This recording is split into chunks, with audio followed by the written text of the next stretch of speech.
My channel. मेरा नाम है मृदुला और आज का हमारा टॉपिक है यूटेरस। इसमें हम आपके यूटेरस के स्ट्रक्चर के बारे में देखेंगे। तो चलिए स्टार्ट करते हैं। यूटेरस जो होता है वो आपका फीमेल का इंटीरियर ऑर्गन होता है, एक रिप्रोडक्टिव ऑर्गन होता है।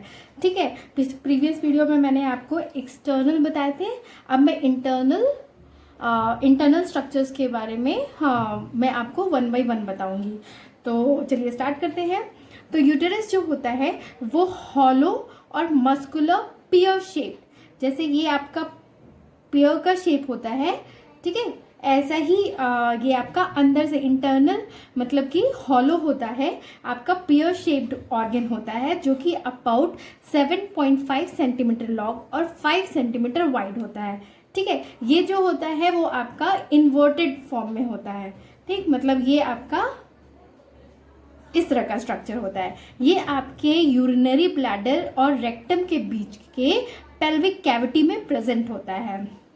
यूट्रस जो है बेसिकली इसके 3 पार्ट्स होते हैं। पहला है फंडस, सेकंड है बॉडी और थर्ड है सर्विक्स। फंडस जो होता है वो डोम शेप्ड, इस तरह का डोम शेप्ड स्ट्रक्चर होता है जो यूटेरिन ट्यूब के ऊपर होता है। देखिए यहाँ फिगर में ये मैंने आपको यूटेरस का फिगर ड्रॉ करके रखा है।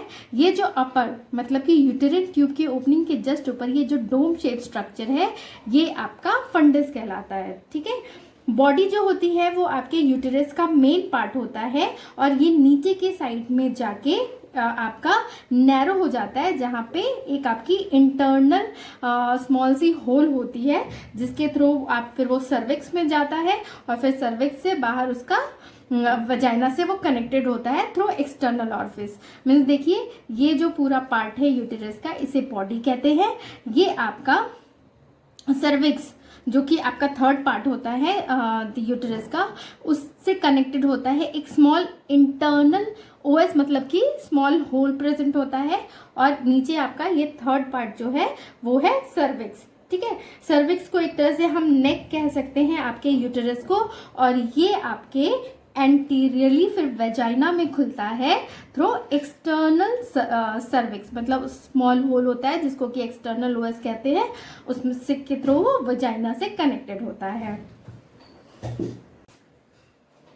यूटेरस का जो इंटरनल बॉडी होता है उसके अंदर ये जो इंटरनल बॉडी है इसको हम क्या कहते हैं, यूटेरिन कैविटी कहते हैं।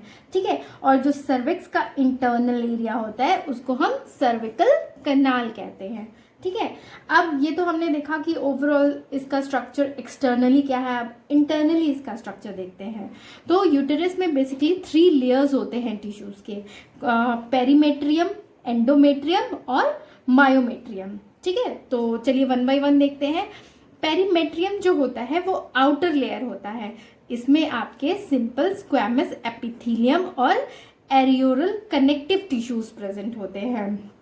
ये बाहर से एंटीरियरली ये क्या करता है कि आपके यूरिनरी ब्लैडर को कवर करता है और एक शैलो पाउच फॉर्म करता है जिसको वेसिकाउंटरीन पाउच कहते हैं। ठीक है, और पीछे की तरफ मतलब पोस्टीरियरली ये कवर करता है रेक्टम को और एक बहुत ही अंदर डीप पाउच फॉर्म करता है यूटेरस और यूरिनरी ब्लैडर के बीच में, उसको हम कहते हैं रेक्टो यूटेरिन पाउच या फिर पाउच ऑफ डगलस। और ये जो पाउच ऑफ डगलस होता है वो आपका पेल्विक कैविटी का सबसे इंफीरियर पॉइंट होता है। तो यहाँ फिगर में देखिए ये जो आपका येलो से मैंने डिनोट कर रखा है ये आपका सबसे आउटर लेयर है, इसे हम पेरीमेट्रियम कहते हैं। सेकेंड लेयर है वो है मायोमेट्रियम। देखिए ये जो है मैंने ऑरेंज कलर से डिनोट कर रखा है, वो है मायोमेट्रियम। तो ये जो होता है इसमें आपके बेसिकली स्मूथ मसल्स फाइबर के 3 लेयर्स प्रेजेंट होते हैं, मतलब इस तरह के 3 लेयर्स प्रेजेंट होते हैं और ये सबसे ज़्यादा थिकेस्ट होता है आपके यूटेरिन के फंडस वाले एरिया में, और सबसे थिन होता है आपका सर्विक्स, मतलब इस एरिया में ये सबसे थिन होता है।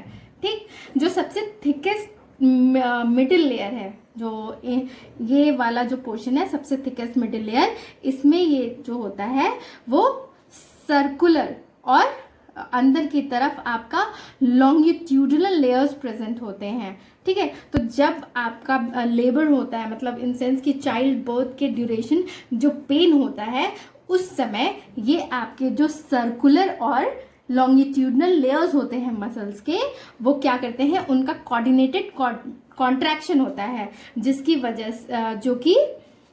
वजह से आपका वो हेल्प करता है कि फिटस को आपके यूटेरस से बाहर की तरफ वजाइना के थ्रू बाहर किया जा सके। ठीक है, तो और ये कॉन्ट्रैक्शन क्यों होता है, ऑक्सीटोनिन हार्मोन की वजह से, जो कि आपका पोस्टीरियर पिट्यूटरी ग्लैंड जो होता है वो प्रोड्यूस करता है। ठीक है, तो मतलब कि पोस्टीरियर पिट्यूटरी ग्लैंड ने जैसे ही ऑक्सीटोनिन हार्मोन रिलीज किया, वैसे ही क्या होता है कि ये मायोमेट्रियम के जो लॉन्गिट्यूडनल और सर्कुलर जो लेयर्स होते हैं मसल्स के, वो क्या करते हैं, कोऑर्डिनेट करके कॉन्ट्रैक्ट करते हैं, जिसकी वजह से जो बेबी होता है इस पोर्शन से बाहर एक्सटर्नली एक्सपेल होता है।